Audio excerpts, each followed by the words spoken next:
Hi, I'm with UFC's Peter Barret, who's fighting December 5th, I think, against Chase Hooper. Hi, how are you doing? Good, man. How's it going? I'm doing well. How's preparations going for this fight with Chase Hooper?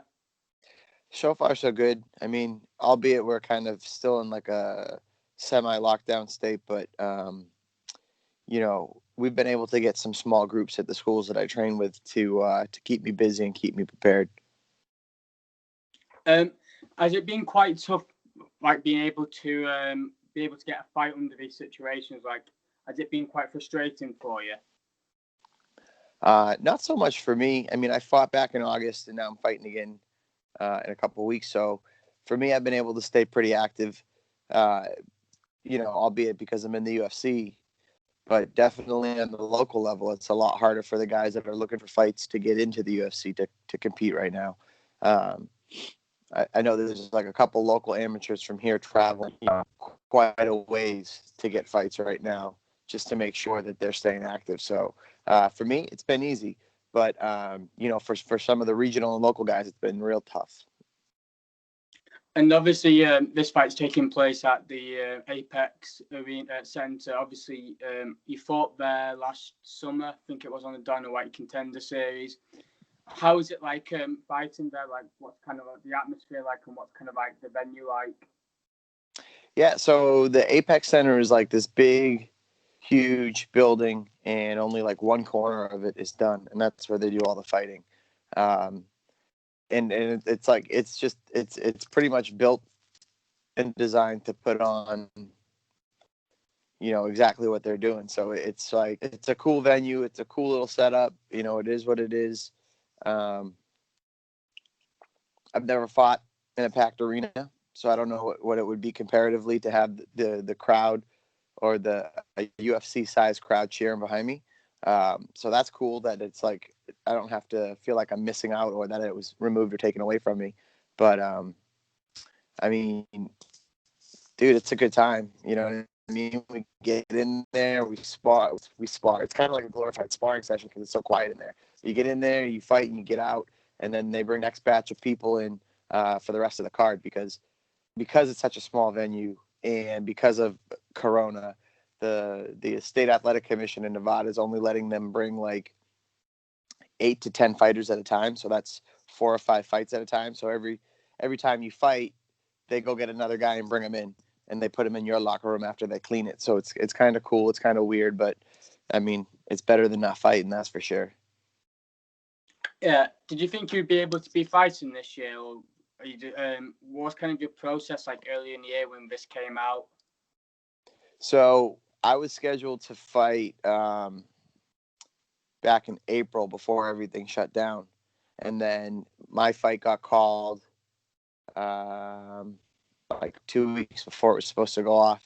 So not really knowing what was going on then was kind of like everything was up in the air. But for the last few months, everybody that can and will fight is getting fights. So half the UFC roster you haven't even seen because they're not willing to or are able or in a position to be training right now. So the guys that can fight are getting all the fights.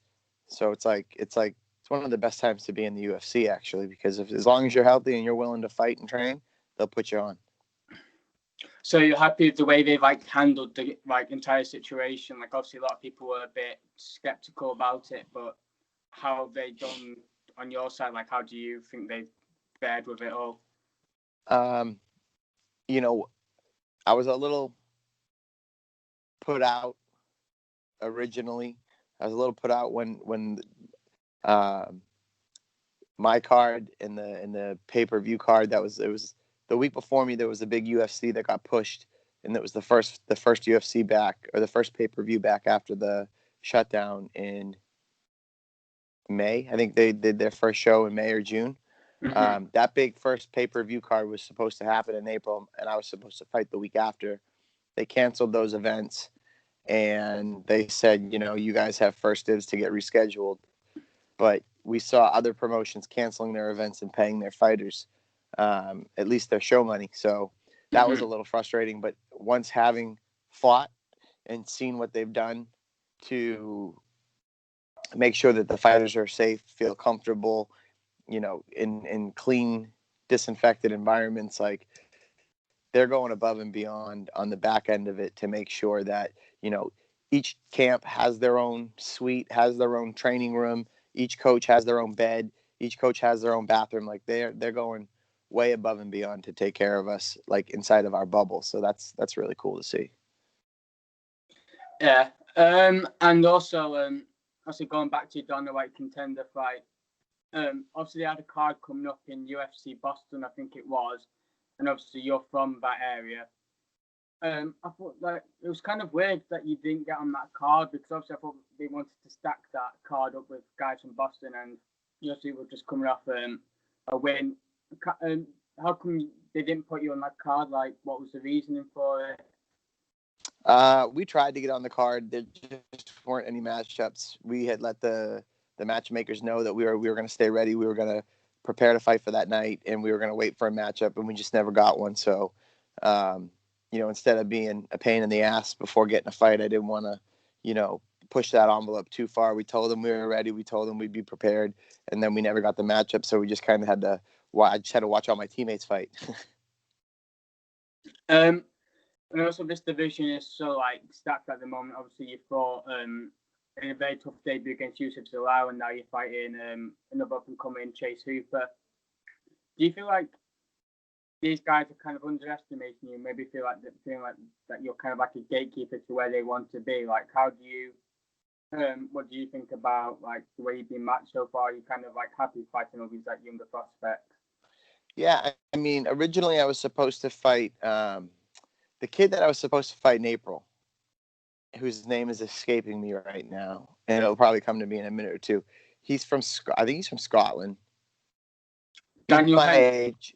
Yeah, Dan Henry. I was supposed to fight Dan Henry, and I was looking forward to that fight, but other things happened. He got booked in Abu Dhabi, and then I got booked with Steve Garcia, who I think is a little closer to my age. He pulled out last minute, and then Zalal was the replacement. You know what I mean? So like going into that fight, I did my research on Zalal. I knew he was on a 3-fight win streak, and he had a lot of steam coming into this. Like, we crossed paths a few times before we fought, and he was like super familiar first name basis with all the blue shirts, the people that do all the stuff behind the scenes for the UFC, and like super familiar with the trainers and this and that. So like there was a level of comfort there for him that I didn't have, obviously. But now I have that coming into this one. You know what I mean? Like you get that first one out of the way. And as far as Chase Hooper's concerned, I think not so much a journeyman or a gatekeeper, but we're both 0-1 in the UFC, and maybe they don't really need a good reason to let anyone go these days, because the roster is so thick, because they've signed so many people to put on all these shows. So maybe they just want to see. Maybe it's because we're both coming off of losses, but excuse me, stylistically, like I'm a terrible fight for him. We just watched Caceres hold it to his feet for 3 rounds. Caceres doesn't even hit that hard, and he's not that great of a striker, and he made him look like one of the sports elite. So with those things being said, I mean, if he thinks I'm a gatekeeper, bring it, homie. But I just think that they were looking for two younger prospects that are coming off a loss to get a hungry fight. And obviously, being such a stacked division as the featherweight division is, obviously there's so many contenders that could easily get into the top 15 that are in the top 30. What kind of how much does that mean to you, being probably one of the best divisions in the UFC at the moment? I never really took a minute to look at it from that perspective, to say like to be in the best division. I would say, yeah, like the 45 and the 55 are probably the most competitive and like thick. You know what I'm saying? So, and even the 135-pound division is on fire right now too. It's like those 3 divisions, like that's where all the exciting fights are right now, and I think that's where they have the most bodies. But I mean, I love it, dude. Every minute of it. I like here. I'll show you. My basement's kind of messy, but like, dude, I live this shit for sure, bro. Like, this is my basement. I got my wrestling mats here, my workout bike. I'm sitting on my Rogue mat, like, all my gear over here and stuff. Like, I love every minute of it. This is what I live for. So, to be in the 45-pound division is great, and then to get recognized as one of the top competitors is going to be even better. Like I just, watching Oz, my homie Calvin has just risen right to the top, and now he's fighting Max Holloway in January. So it's like, um, it's just an awesome time to be fighting with everybody from New England. Like Parker Porter last night, he's a Connecticut guy. He's managed by, we have the same manager. He trains out of an affiliate school. Um, so like, New England's doing big things right now, and it's great to be a part of it. And obviously, you mentioned like training guys like Parker Porter and Calvin Kattar's obviously got a huge fight with Max Holloway. How much confidence does that give you? Obviously, training with those kind of guys, and like, how much has Calvin helped you prepare for this kind of fight? So me and Calvin have been training together off and on for, I'd probably say, like the last 5 or 6 years. And right now with COVID, we're not actually getting that much time together just because we live in different parts of the state. Mm-hmm. And there's no big, team training on Saturdays at Lozon's right now because we can't legally put that many people into the same place at once and then try to even comprehend tracking if someone ever came in and got everybody else sick where it came from, So we haven't had the opportunity to work out so much recently, but over the years we've gotten plenty of time together. So where have you been like training like for this fight? Because obviously you said like, you've not been able to really be at Lozon. So where about have you kind of like trained? Well, so I am at Lozon's, but traditionally pre-corona or pre-COVID, there would be like anywhere from 30 to 50 people at Lozon's on Saturdays for sparring, which just isn't happening right now. So I'm still over there Monday, Wednesday, Friday, getting an hour to 2 hours with Joe and a small group of guys. And then I'm up at Sit Tong, which is, you don't live near me, so you have no idea, but it's like 45 minutes the other way. And then I box with another group of guys. And they're just local too. So I drive a ton. Like I put anywhere from 50 to 100 miles on my truck a day. It's ridiculous. Does that take quite a lot out of you, like for training? Like, does that kind of like motivate you more, thinking like I'm traveling all this far? What kind of your mindset doing all this traveling? I like it because it gives me the opportunity to pull flavors from a lot of different chefs, if you know what I mean. So I've got Joe Lozon over here, who's gonna go down in history as one of the baddest motherfuckers to have ever stepped in the octagon. Like, it's not even arguable. You know what I mean? Like, that's just a matter of fact. And so not only is he a grappling jiu-jitsu wizard, he has also been fighting MMA since MMA was like in its pioneering days, So like he's watched the striking develop and he's stuck with what he's found to be most useful for him, for his style. So I have his input. I have crew Mark Delagrati from the infamous, world famous Sit Tong helping me with my stand-up there. And then I also train under Hector Bermudez, who is one of the top trainers in pro boxing right now. So I'm picking and choosing flavors from all of these guys that's really going to be on display come the 12th. Is Sitodong like a Muay Thai kind of like base gym? So Sit Tong is like world famous Muay Thai academy, and it was let me see here, Master Tong, who developed and modernized the sport of Muay Thai through the King of Thailand, or with the King of Thailand. My history is a little off on it, but he was like the pioneer that got Thai boxing back to where it is now, and really made it competitive with rules and whatnot. Did you have any kind of like any like Muay Thai background, or like what kind of like amateur background did you have before turning pro? So as an amateur, I think I was 5-3 with MMA. I was 2-0 in Muay Thai, and then 1-0 in amateur boxing. Obviously, you're obviously very gifted with the striking. Obviously, have you kind of been working on also like your ground game, obviously, as well? Like kind of who have you kind of got the sparring with to be able to like improve like on your like ground games? Joe Lozon. Just anything ground related, Joe's my dude. Wall work, cage work, striking into takedowns, all of it. He's my go-to guy. He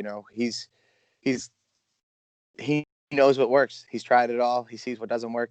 The things that he shows have a little bit of different variations from the way I've seen it other ways. And I would just say that's from trial and error and from use and over. You know what I mean? So like, Joe's my dude. What is it like? Because I think I asked Mike Rodriguez this as well. What was it like training and obviously learning from such like a BJJ legend such as Joe Lauzon? Oh, it's awesome, man. Joe's like, he's like the penultimate like older brother. So he can like, he'll encourage you when he needs to. He'll bully you when he needs to. He'll be a dick when he needs to. Like if he's upset with you, he'll tell you. He'll beat you up for it, and then he'll laugh about it with you after the fact. Like Joe's awesome, and I just started training with Joe probably coming up on 2 years now. So I mean, I've been at it for almost 10 years, and I've only just started training with Joe for the last 2. And it's been an awesome relationship since we linked up. A couple more questions. What got you into kind of like MMA? Like, kind of what made you want to do this, and what kind of like is your story leading up to now? Yeah, I mean, so I wrestled all through high school and was really intrigued by the sport. So I graduated in high school in 2005, which is right around the time where the Ultimate Fighter started getting really popular. So there was like this idea that, oh man, maybe I could go do this with my wrestling and continue wrestling, because that's what I really wanted to do, was like find a way to stay competitive with athletics and sports. And, you know, one thing led to another. I went to college. I played rugby for a few years, then got into Muay Thai kickboxing, got into Brazilian Jiu-Jitsu, picked up with it real well, started winning some jiu-jitsu tournaments. One thing led to another, and I ended up taking my first amateur MMA fight, and it was a 3-round banger. I lost, and I was hooked, and I knew that this is what I wanted to do, and that this is something that I could be very successful in. I find it interesting that you said that you did rugby, which is obviously a massive sport over here in England and more in the northern areas. It's not that big in America, I don't believe. What was it kind of like playing rugby, and like it was obviously not a big kind of sport, so like what was it like? So rugby has like little hot spots throughout America where it's absolutely fucking huge. So I went to college out in Denver, Colorado, and Denver's like a weird town. It's got a little bit of everything. So it's like a rugby hot spot. It's an MMA hot spot. It's a beer hot spot. It's like a whiskey hot spot. It's like super trendy, like, but it's always had like these little niche communities represented really well out there. And rugby was a huge sport out there. So I got out there. The school that I went to was had just placed at nationals the year before, and we were playing 14s. It was full side, and it was a good time. They have summer sevens. I mean, they had like, there's just a huge community out there. There's a lot of Western European people out there. There's a lot of Scottish, a lot of English, a lot of Welsh, teaching, coaching, refereeing. Like, so I mean, back here in Boston, rugby's like a weird sport that you hear about. Out there, everybody plays. Like high schools have big teams out there. Like my high school has a team out here, but you never really knew what it was because you weren't familiar with it. You had to kind of get cultured into it. But out there, like everybody knows what rugby is. So it's pretty cool. And also, finally, is there any thing you want to say to your fans, and any last kind of like messages before you fight next week? I mean, yeah, definitely make sure you guys tune in. You know, I'm going to beat the brakes out of Chase Hooper. I'm going to be the first person to knock him out, first person to finish him. He just suffered his first loss, and I was going to suffer his first KO. Thank you for allowing me to do this. Everyone go and check Peter Barret out on Instagram and Twitter, and make sure that you tune in next week. It's going to be a very good fight, and sorry for the lack of uploads, but I'll be hoping to do this more. And thank you for... Right on, my man. Thanks for having me.